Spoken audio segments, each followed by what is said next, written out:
Hey guys, it's me, Hannah here, and I'm here to read you the final chapter of this book. It seemed like Pugsley has become Mr. Pest once again, up to his old tricks again. And Aunt Amanda was not happy what Pugsley did. It made Lizzie clean up the mess he made.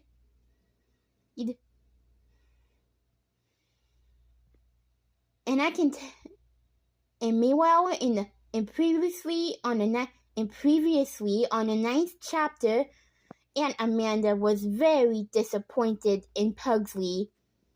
So Lizzie was disappointed in him too.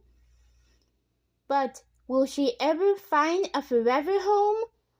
Will she ever find Pugsley a forever home?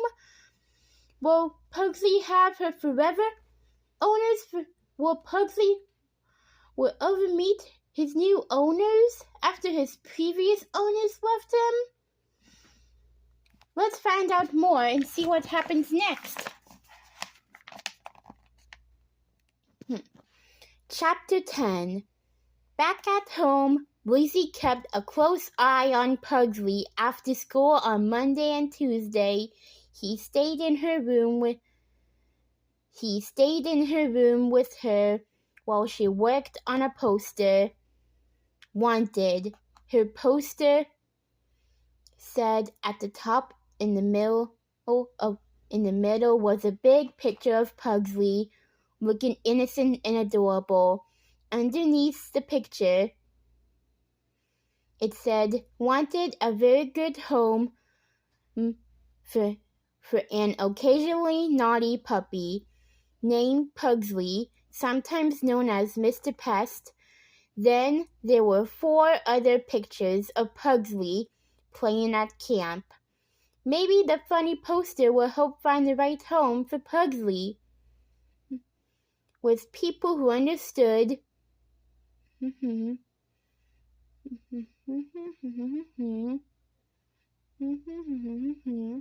that he was just a puppy and that a puppy wasn't always perfect. Lizzie was not planning to take Pugsley to Bowser's backyard on Wednesday. She had a feeling that Aunt Amanda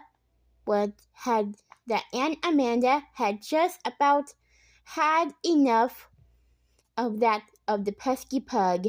Instead, she planned to spend the afternoon putting up posters with Maria's help. That was why she was surprised when the phone rang after dinner on Tuesday, and Mom said it was Aunt Amanda calling for Lizzie. "Just checking to make sure you're bringing Pugsley to daycare tomorrow," her aunt said when Lizzie came to the phone. "Really? He can come?" Lizzie asked. "Really?" said Aunt Amanda. "I'm counting on your help here. And, well, to be honest, I miss that little pest." "I promise he'll behave," Lizzie said. Aunt Amanda laughed. I'm not sure anybody can promise that. But I will expect you to keep a close eye on him and give him lots of attention." "I will," vowed Lizzie, and she did. She watched Pugsley with a hawk She watched Pugsley like a hawk all afternoon, and she noticed that Aunt Amanda was watching too.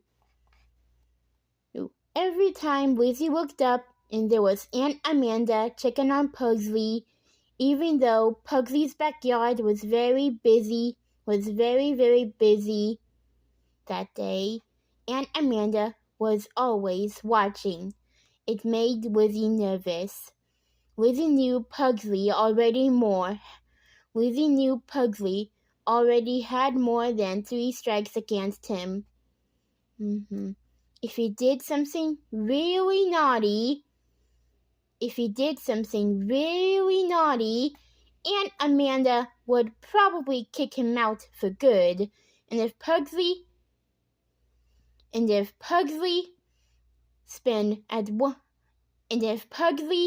couldn't spend at least one afternoon a week at Bowser's backyard, Lizzie knew Mom would probably run out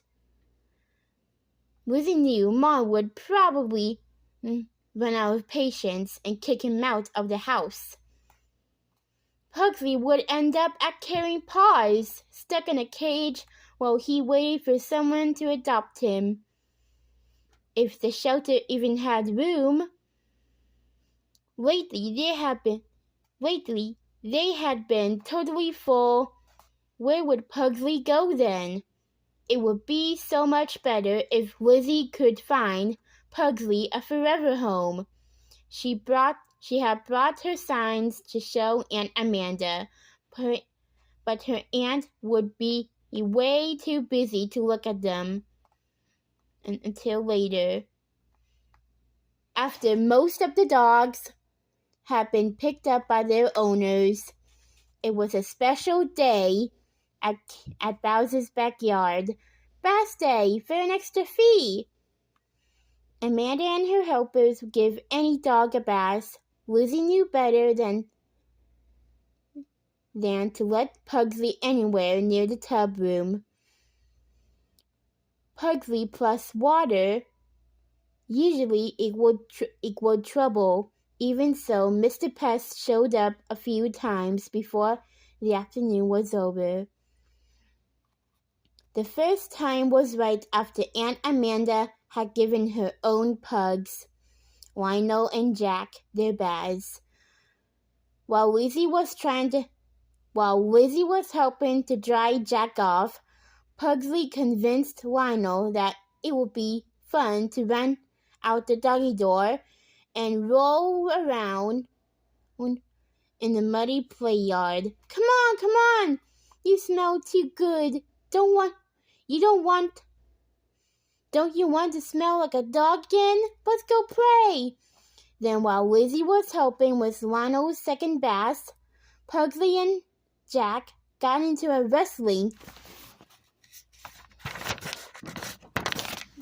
match underneath the bunk bed in the nap room,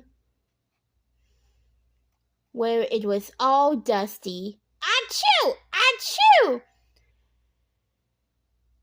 I got stubbed in by those. Lizzie thought it was actually kind of cute that the 3 pugs seemed to like one another so much, and Aunt Amanda seemed to agree. At least she didn't get too mad at Pugsley, who could not stop sneezing. She just smiled and shook her head. Pugs will be pugs, she said as she picked them up and took them into the tub room for another quick rinse. After that, Lizzie brought Pugsley into the playroom, where Amanda's helpers were keeping the other dogs busy with a game of Find the Biscuit, while Lizzie was helping to tuck biscuits here and there under the chairs or beneath the pillows. Pugsley managed to find the whole box of biscuits.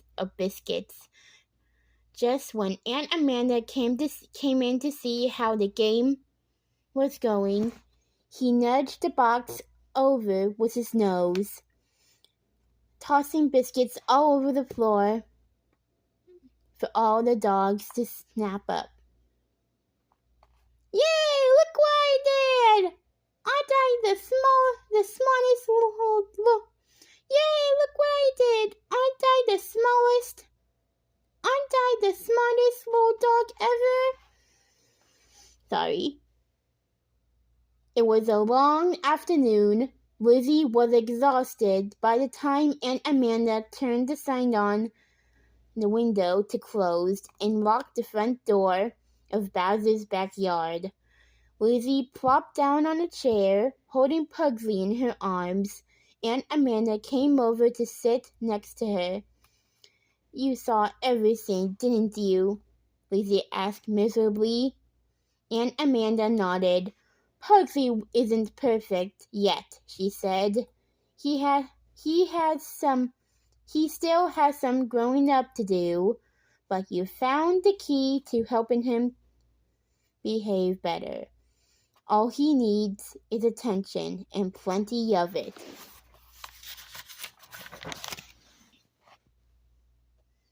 Then she changed the subject.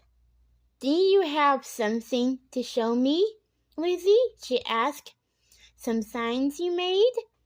Lizzie opened her backpack and pulled out the signs.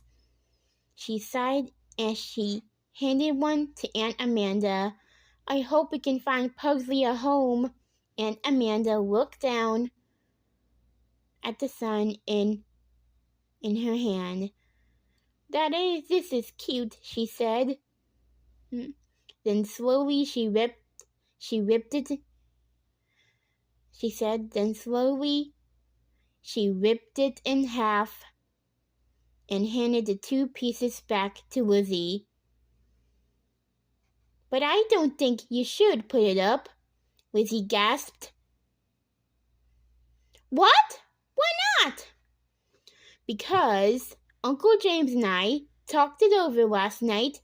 We realized that we've fallen in love with Pugsley, even if he is sometimes a pest. Lionel and Jack love him too. I was watching him all day today before I made my final decision." You mean about kicking him out?" Lizzie asked. She was a little confused. "No, about adopting him. We've decided to be a freak pug family." She reached out to gather Pugsley into her arms. What do you think about that, Pugsley?" Pugsley snorted and snuffled and sneezed.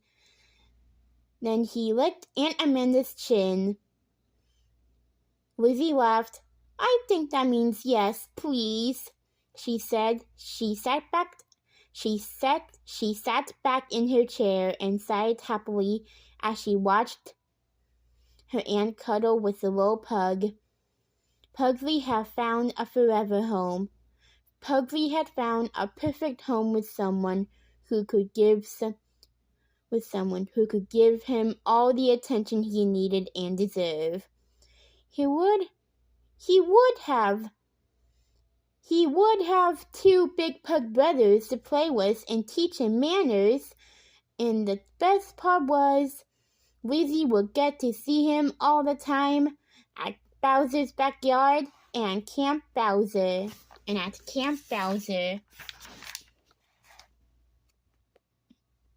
Well, we made it. We made it to the end of this book. So thanks for watching, everyone. You have been such a great audience for reading and listening with me. So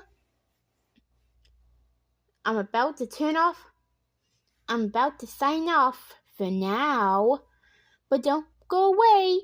There are more read-along videos coming soon in November and December. So, I'm Hannah Payne signing off, and I will see you tomorrow.